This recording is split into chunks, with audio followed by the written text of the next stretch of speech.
And we are live. JT here. Welcome to the huddle. The huddle is where I sit down with successful people from the world of sport and coaching. It's to learn more about their journey to greatness. Why do I have these conversations?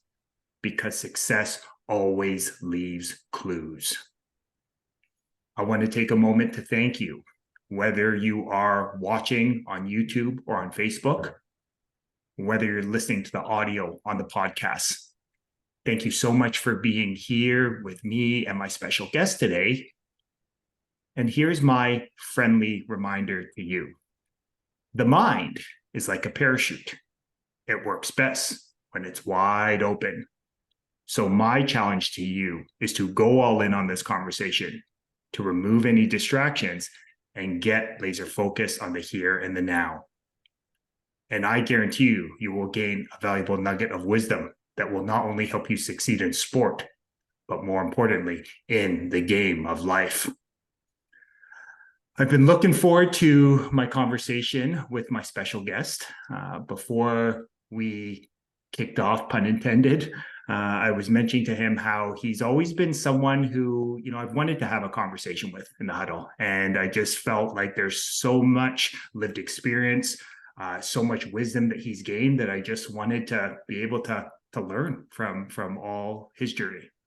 My guest in the huddle today is currently serving as the head coach of St. Mary's University Huskies football program. My guest in the huddle today is Coach Steve Sumarah. How are you today, Coach? I'm doing great. Thank you. Yeah, definitely. Before we get rolling here, I just want to take a moment to count my blessings. For me, this is a daily practice.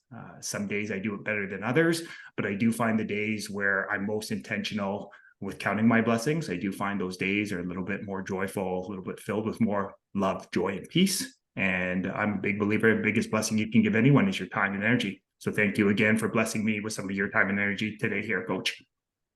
I was saying right back at you. Okay. So I'm curious. I always like to start off with something fun, as I like to remind others and remind myself. Life is a game, and games are supposed to be fun. I'm curious. Is there an interesting fact? I had a coaching colleague that said we all have these things that make us unique and different, so celebrate them. So, is there an interesting fact that maybe a lot of people don't know about you that you'd be open to sharing with our community?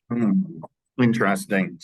I have a real love of tennis, and Roger Federer being the main driving force behind that. So just the longevity that he was able to do it with, the grace and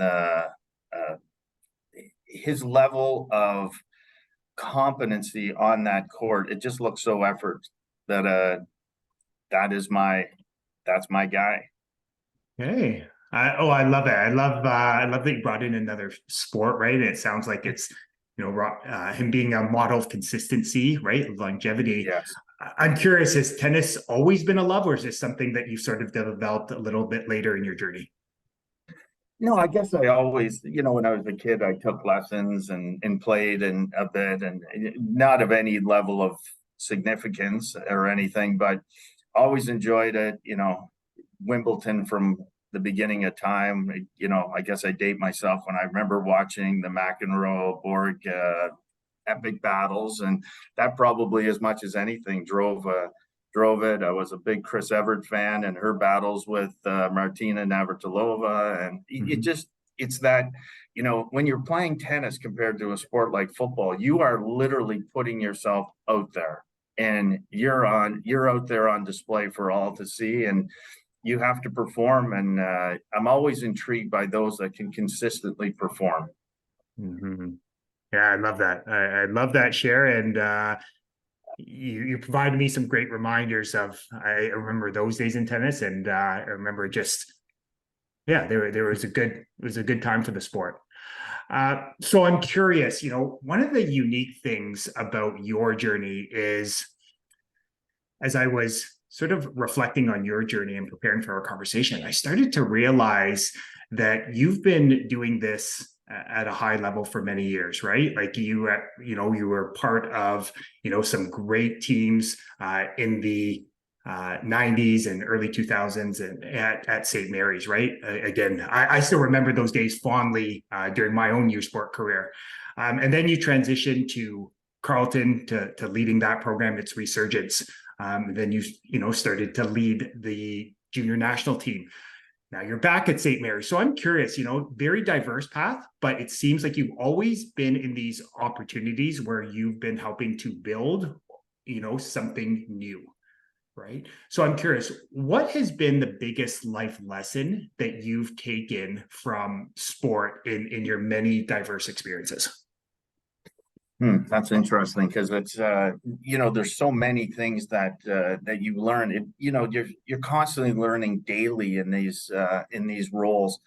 I think the biggest thing is, and we started preaching this when I got to St. Mary's again, and it's been a reflection of what's happened in the past. It's communication, responsibility, and trust.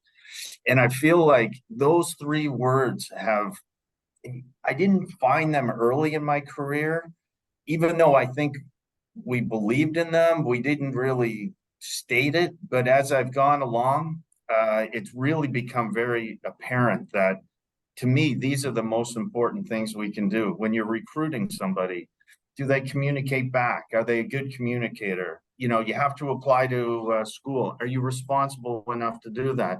Once those happen and we have trust built, that's the successes that has happened in the past. It's been based off of trust within that whole entire group, from players to staff to coaches. And I would say that's been my biggest takeaway over the years, that, wow, these things, as simple as that may be, have really shaped the path that I'm taking even today. I love that. And again, I love like you were mentioning, the simplicity of that, right? Communication, responsibility, trust. So it sounds like for you, it's really about developing the leader within, right? Whether it's yourself, whether it's your other coaches, your players, right? What have you noticed? Like, because again, it's interesting in our world of high performance sport, we sometimes, measure success in terms of wins and losses on scoreboard, which is great. It's one Right. metric. But what have you Yeah. noticed as you really emphasize sort of like this leading from the inside out? The amount of people that, when given a little bit of that, you can do it approach, how many have taken off in their lives and have had success. Like, to your point, I think a lot of times we look at success as wins and losses, how many players have gone on to the CFL and all those things, but we're talking about anywhere from 85 to 110 players, and they're not all going to follow that same path. And it's that path of, are they better people? Are they are they a contributing member to society? Are they good, fathers, husbands, whatever path that follows? Have they progressed in that world? And I would say those are the things that I equate to success with coaching. If I can see the growth of those guys, and a lot of that has to do with the fact that I love coaching the university student athlete. They have they're still developing, they're still looking for their path. But when they get there, and the light bulb goes on, you've had some small piece in that. It's exciting. Yeah. Well, and again, it sounds like for you a big driver is just around those light bulb moments, right? Those aha moments where all of a sudden it's like they get it, right? And anyone that's spent any time in education, teaching, coaching, or working with people, they realize like that's a special moment. So I'm curious, what brought you back to St. Mary's? Again, you've had an interest, you've had a very diverse, taking you lots of different places, success at provincial, national, international levels. What sort of, why did you feel called to come back home? Yeah, that's a great question. And one that I'm not sure if I ever envisioned. It probably it didn't end the way I wanted it to end, if I can say it in a nice in a nice Yeah. way. Um, and then, but there was always this draw. Like Halifax is my home. You know, I did go to St. Mary's. I went to St. X, but I did go to St. Mary's. I coached here. Um, I always felt like there was this place is just a gem in that when people do get here and see it, it's like, wow, like there's a lot of excitement here. Um, but I never really envisioned myself coming back. And, you know, there's a piece in this story that's probably lost is that when I left Carleton, I went to UBC for 4 months. And, you know, Blake and I were getting back to coaching together, which we hadn't done in a long time. I couldn't even know the years, but whatever it was. And we were having a blast. And then you know, the call sort of came that, hey, are you interested? And I was like, oh boy. And I asked a lot of tough questions, like, are you sure you want me back? You know, is this but literally the minute I walked in the door, I was like, yeah, this is where I should be. This is where I belong. And you know, it's been a year, it's just flown by, but I've already seen, you know, sort of the progress that we're making in the program, and outside the program within the community and all those things. So yeah, I'm excited and happy to be back for sure. I feel like this is definitely home, Mhm. not just where I'm from, but home at St. Mary's. Mhm. I love that, right? And you could definitely, you could definitely feel like as you were sharing there, you could feel kind of there was something, you can't necessarily, you know, it's not something tangible. It's like a feeling where you kind of just felt like, I feel like I could take this thing to the next level. And why it resonates with me is I know when I left teaching and education, I left sport for 2.5 years. And I remember it was my wife after a conversation, she said, you realize like when you talk to high quality athletes and coaches, like it's just different. Like she's like, what Right. you're doing is great, but there's something different. Yeah. So I'm curious, I know you talked, a few minutes ago about this really emphasizing those core pillars around communication, Yeah. responsibility, and trust. What has it been like as you have been helping to build this next iteration of St. Mary's football? Like what has that process been like for you in the last year? Challenging at times, to say the least. And and also really rewarding because I'm seeing a shift, you know. And again, you always have to be very careful of what you say because of what was before and after and all those things. Like I say, I'm a placeholder. At some point, there was people before me, and there'll be people after me, and my job is to kind of, you know, develop these student athletes, protect the brand, and kind of go from there. But I would say the rewarding piece that I've gotten the most out of is having the student athlete who I didn't know a year ago feel comfortable enough to walk in the office and sit down and have a conversation about anything, life, school, you know, the game last night, whatever the case may be. And to be able to see that uh, communication piece start to open up, that now there's trust starting to form. And this is what I told our team at the end of the season. I go, we've done a really good job in our communication. Being responsible is going to take time, Mhm. but we don't have trust yet. We need the off season. You need to see how I'm going to treat you in the off season, for you guys to really gain trust. And it's interesting because there's always in every program those who are always the naysayers. Well, it's funny how they're not here anymore. And those who have bought into what you're selling are here. Mhm. So I would say that's been the biggest exciting piece for me.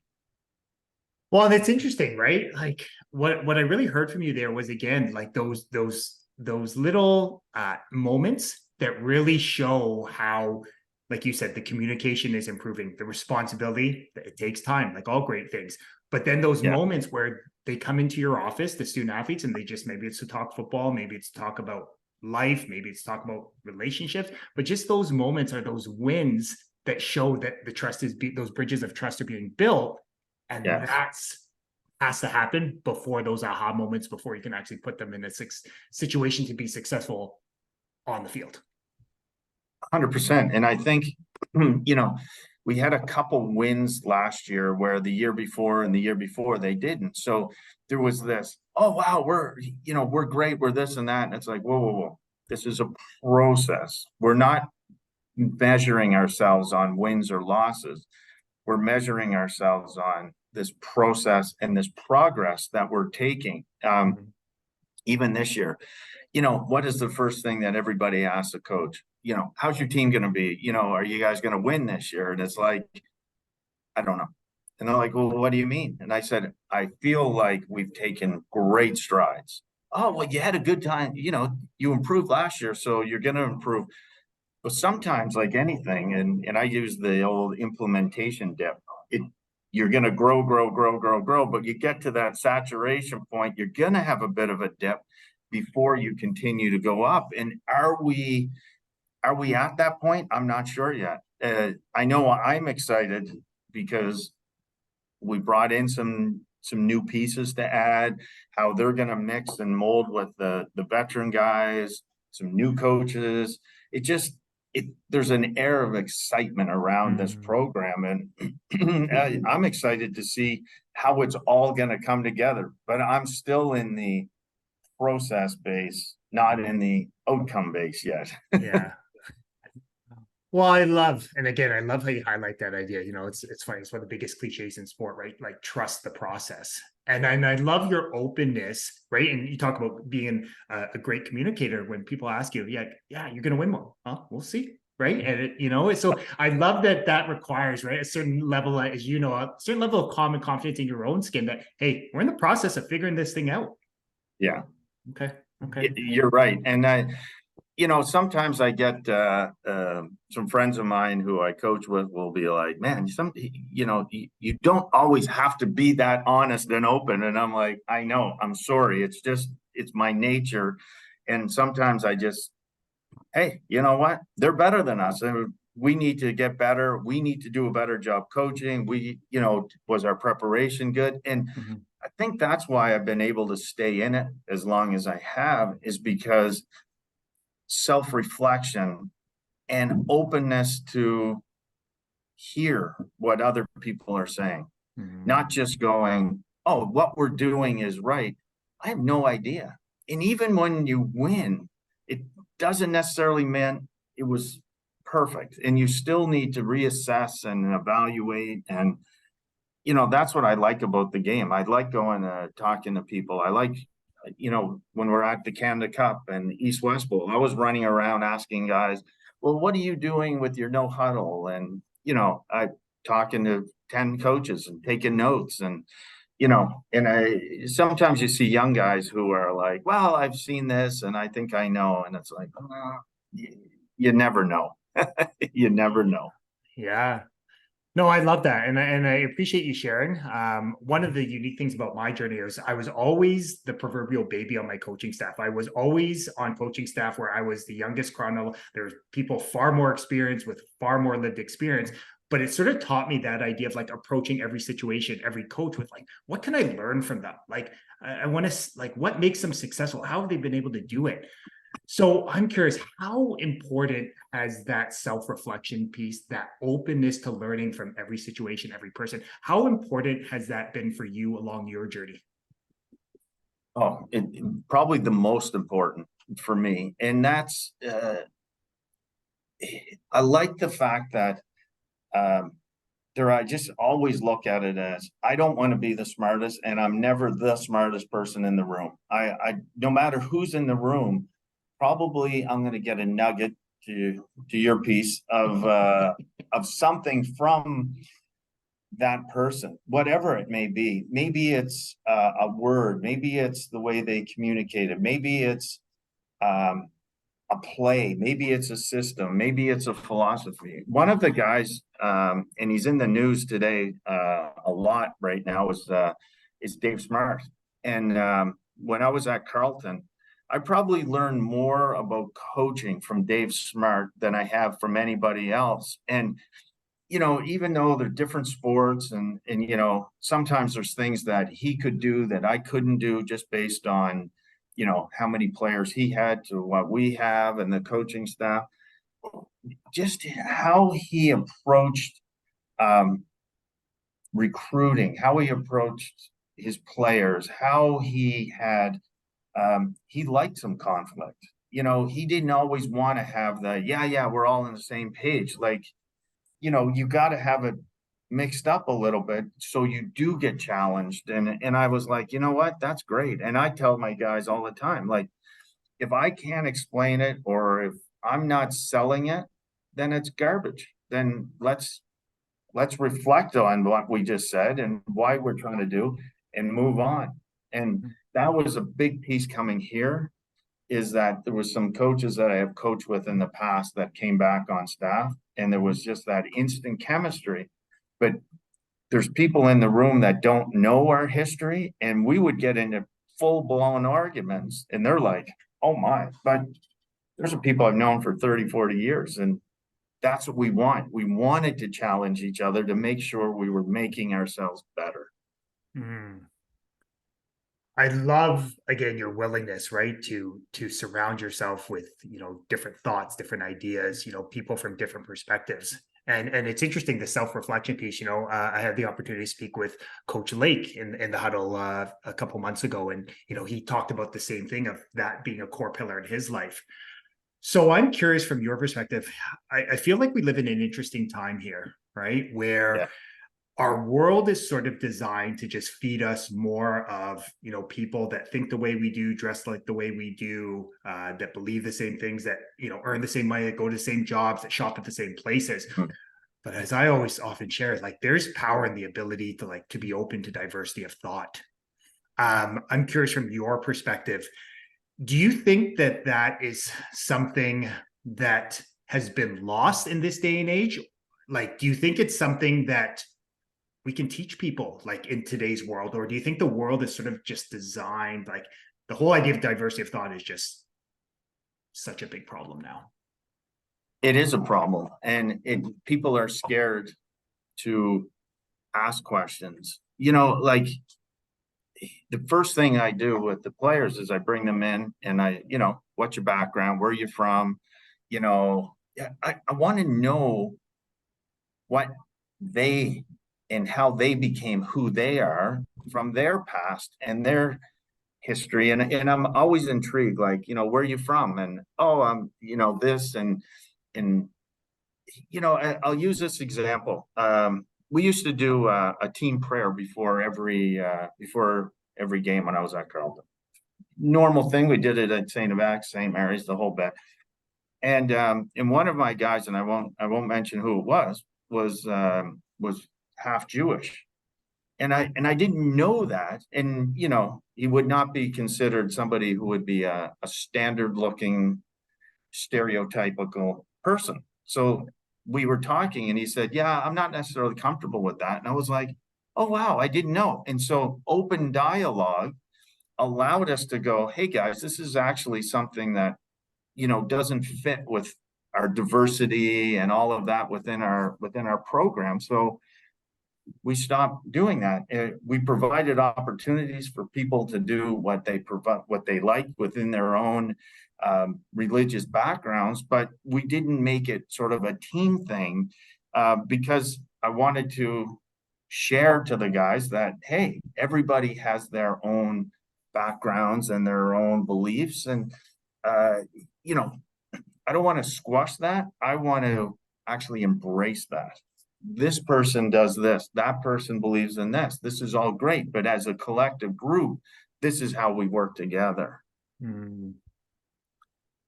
It's interesting as you share that. It reminds me of just the simplicity of the importance of practicing a little bit of patience and understanding with others, and just that sort of willingness to ask a question and actually listen to gain understanding of why people feel a certain way, why they believe so. And it's only through those conversations, as you know, are not always easy, right? Yep. But I find that when you when we do sort of challenge ourselves to have those conversations, that it's only then can you actually create a path to move forward together.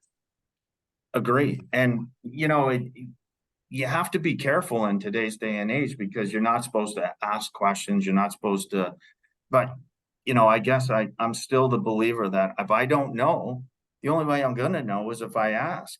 And, hopefully going back to, I keep throwing these same words out, Yeah. through our communication and responsibility, there'll be that trust that person will share back to me. Hey, yeah, this is what we believe in, what we don't do.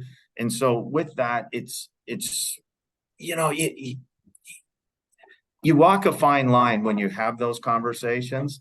But it really is, until we're never going to grow as people and have an understanding of everybody else and what they're going through until you ask, until we are willing to communicate and have those conversations. Mm-hmm. I love that. And it reminds me of something Coach Darrell Adams, shared to me last summer in the huddle. And he talked about this idea of, because I was asking, like, how do we move forward, right? Like this idea of like equity, diversity, inclusion, like how do we move forward? And he said, it's really by having these uncomfortable conversations. But he's like, I wanna have a conversation with you. I wanna know, why is it that you feel the way you do, believe. And then once you do that, then again, to reiterate, like that's how we move forward. But I find it interesting because I think sometimes that message has been lost in today's world where, like you said, you just have to be mindful of who you're having those conversations with. Not everyone's as open to having those conversations right now, and that's okay. I agree. And, I'm going to ask questions and I'm going to ask uncomfortable questions, and people are going to tell me uncomfortable answers, but then I can go, oh, thank you. I appreciate knowing that. And, when you're in a sport like football, it's a diverse sport. We have kids on our program that speak English and French was their first language. We have kids that are white, black, Muslim, Christian. And it just goes on and on and on. And it's a reflection of sort of the new Canadian culture that we're in. And so I want these guys to leave here and be confident and comfortable in their own skin, to have conversations elsewhere when they walk into a job interview and they see somebody that doesn't look like them across from them, but they're like, no, I've had these conversations before and I'm okay with that. And I can share my story and be confident in my story because it's my story. I love that. And I appreciate you, providing me that reminder that, it's not so much the outcome of the conversation, but it's just willingness, right? To have, like, to really approach people with an open heart, first an open mind and an open heart, and actually learn about them. And it's by sort of challenging yourself to have that's where, you get to experience more of these beautiful conversations, more beautiful experiences, right? And really getting to know people, which really that's what this game of life is about, right? People. No question. And, like I say, I probably have said more dumb things and in all those conversations, but every time I've learned something from them. Mm-hmm. And isn't that what it's all about? If I'm not learning from them, well, then shame on me. Yeah. But I am learning, so I'm okay if I've maybe said something that maybe was not quite exactly the way you're supposed to say it. But the point was, I was trying to get to this outcome of like, hey, like we can actually have these open conversations and we're okay with that. Yeah, I love it. Again, it sounds like, again, the idea of responsibility, right? Like, sort of putting on yourself. So I'm curious, again, you've had, like I said, a diverse set of experiences, a wealth of lived experience, right? Of creating success at multiple levels of our beautiful game. I'm curious, as you're also serving as the head coach for the junior national team. One of the things I really appreciate about our conversation at the Canada Cup was, we were talking about, like, how do we take this to the next level? Like, how do we really amplify this, and how do we share more of these beautiful lessons that are built in with our game. How do we take this to the next level? So I'm curious, what are your thoughts as we move forward in terms of how do we really grow our game? Yeah, and I would say the number one thing is getting out of our bubbles. And this is I think we shared that. And I really struggle with this because, as an employee of St. Mary's University, my job is to, you know, represent St. Mary's and think about St. Mary's and all that. But the problem is football is it's spread across many different ages. It's spread across, and it's not like hockey. Hockey has this built-in culture. Everybody kind of knows the path. People don't know the path of football. They come into football very late. And so we become very protective of, oh, I think I've got an answer.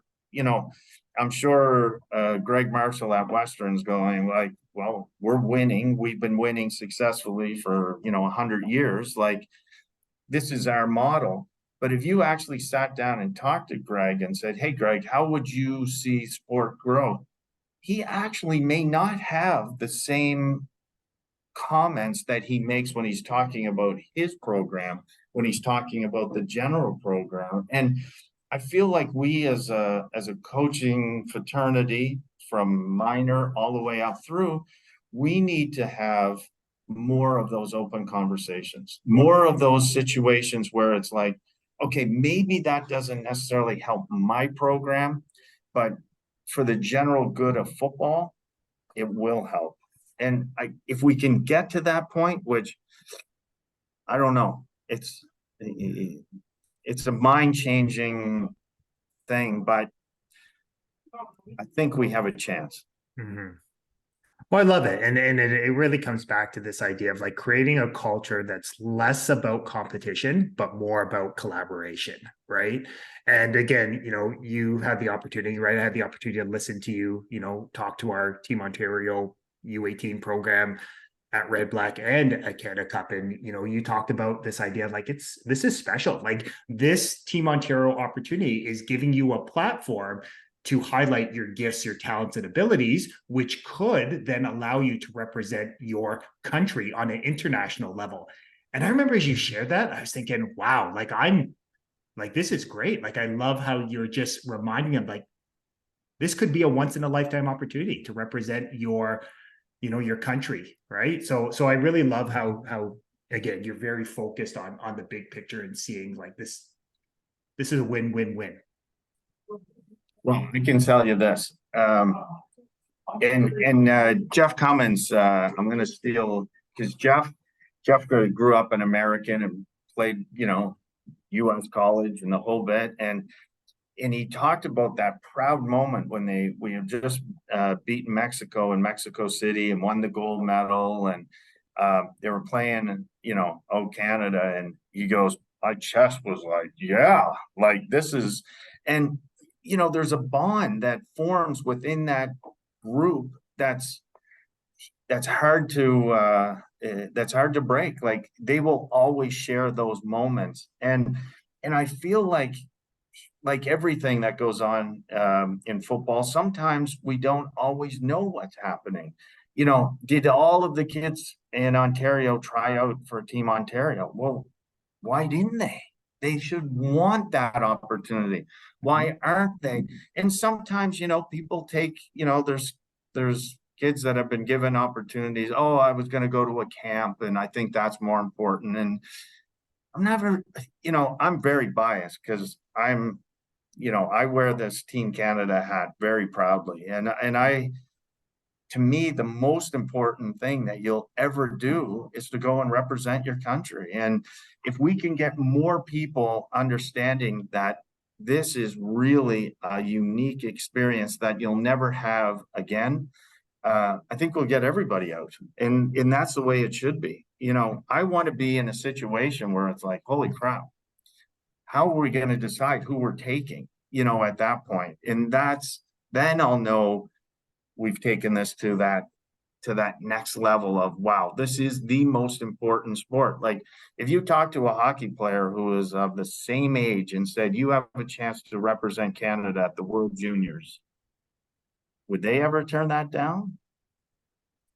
And we're not there yet in football. We're just not there yet. And it just more conversations, more times getting out, more getting in front of people, more talking about how great this game is. What other game can you have somebody who's 5'5" and somebody who's 6'10" and somebody that's 130 pounds and somebody that's 400 pounds on a field together?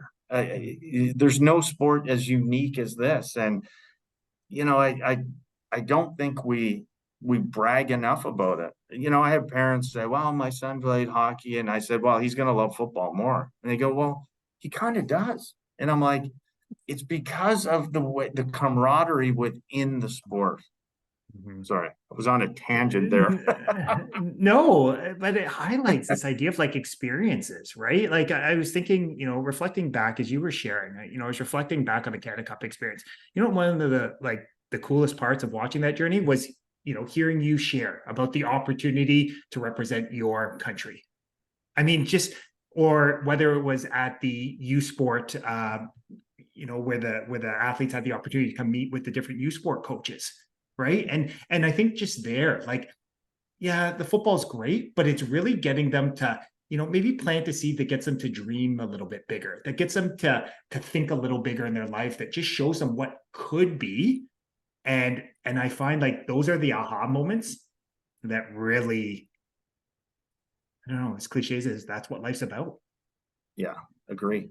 I absolutely agree. And that's what gets me, excited about, and, what drives you to work every day. And it's like, it's that excitement that there's going to be something new, and Mhm. who is going to do A or B, or what's going to happen, or what conversation are you going to have that's going to spark something else. And it's that, well, people go, well, how long are you going to coach for? And I'm like, there's no, it's not a job that you just, when your time is up, Mhm. because I feel like you've lost all of those things that we just talked about, like Mhm. the excitement of looking forward to that conversation, or that talking about that play or that drill or whatever. When that's gone, Mhm. then you go, thank you, Yeah.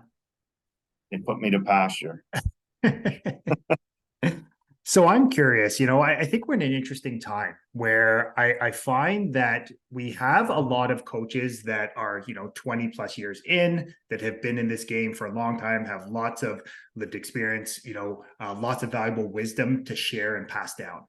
I also find we have a lot of young coaches that are 10 years or earlier that are seeking guidance, right? And like you, I feel a deep responsibility to share, some of, my lived experience, to pass down some nuggets of wisdom. I'm curious if you could go back and offer yourself at the start of your coaching career, one piece of advice that would help you, based on what you know now. What would that piece of wisdom be? I would say, well, my funny one is, never be a head coach. Stay as an offensive coordinator. You love coaching. Stay as an offensive coordinator. But the reality piece would be, continue to be even more open to what's out there, and make sure that you've spoken to more people. Like there was opportunities that I probably could have spent more time with this person or that person, but then again, it goes back to, you get sucked into your own bubble, and oh, I've got to do this and I got to do that, and you lose those contact things. One of the unique things that happened during our pandemic was, we started doing Zoom calls, just a group of us, on the Carleton's offensive staff, talking about football. And we invited somebody and somebody, and soon we were having these every Friday morning. The 2 hours became 3 hours. It was all I looked forward to in the week. Like it felt like this was the biggest. But again, it kind of really brought me back to being as a young coach, like just sitting there writing notes, listening to people talk, and I wish, I did it really early, but there was that middle time when, it felt like life was busy and it kept getting in the way, and you kind of forgot that this is what got you here, was all of that. And I tried to, and after sort of this pandemic of us doing these things, it got me back thinking like that again. And now my mind is working like, hey, Zoom calls with people, and sitting down and, hey, how are you doing this? And, well, how you run in practice? And so I think that would be the biggest advice. Don't lose what got you here. Hmm. I love that. Again, I love the simplicity of that, right? Like just be open to learning from other people, new situations, and you'll discover, right? Yeah. Something. Okay. So I'm curious, I want to be respectful of your time, Coach. If anyone has any questions, they want to learn more about St. Mary's Huskies Yeah. football, they want to learn about the junior national team process, what is the best way people could sort of, if they have any questions or want to learn more, what would be the best way Yeah. for them to do this? So Call or email, either one. I'm as people at my own house will tell you, you answer that phone always. So yeah. yeah. I guess I can post it, can I? My number? I don't mind doing that. Yeah, you know what? I'll grab that from you after, and I'm Okay. more than happy to share. And yeah, Yeah, for sure. And awesome. yeah, I mean, like I say, I'm always open to have conversations about football anytime, anywhere. I love the question, or the, like, hey, what's out there? How can you do? Why are you doing this? Why? And because what I find is, and I said it earlier, if I can't explain it, I can't defend it. Mhm. Maybe it's not as good as I once thought it was. I again, thank you, Coach, and why that resonates with me. I think back to my my career in education, where early on, you get asked a question when you're a young teacher, like you pretend like you know the answer even if you don't, but the students, they know you don't know what you're talking They about. know. But as you get more experience, you get more common confidence in your own skills. Such a real, I don't know, but I'm going to work to find you the answer. Yes. So thanks for True, providing me true. that reminder. So, Coach, I just want to take a moment to acknowledge you. I want to acknowledge you for the great man you are, the great husband, the great dad, teacher, coach, mentor, but more importantly, the amazing human being you are. The one thing I've really rediscovered from our conversation is that the passion to be a lifelong learner, to be openness to learning from other people, other situations is such a key to living a rich and fulfilling life. So I just want to thank you for providing me with that reminder today. Well, thank you for allowing me to go on and talk about this. And as you can tell, I truly do love it. And I thank you for doing these podcasts. This is and YouTube's, and what other avenues do we use? I can't even keep track of them all. But the fact that you go out there and you share this information just goes back to what we talked about earlier. We need more of these avenues to get this information out there. Absolutely. Well, thank you. I appreciate your kind words. So, folks, Coach Sumarah drops so many valuable nuggets of wisdom that will not only help you succeed in sport, but more importantly, in the game of life. But as I like to remind you every week in the huddle, knowledge is potential power. It's the consistent and focused application of great knowledge that actually creates great results. So, my challenge to you is to take one of these valuable nuggets of wisdom and go apply it to your life today. And as I like to remind you every week in the huddle, you are deserving of greatness. You are worthy of greatness. You are greatness. And my only ask from these conversations, if it resonated with you, if it touched your heart, then please share it with a friend, a teammate, a loved one, or just anyone in your life who you think would benefit from listening to these positive, inspiring, and empowering ideas. The more people we have listening, understanding, and applying these simple principles to their life, the more blessed this world will be. As always, love having these conversations with you in the huddle. Have a blessed rest of your day.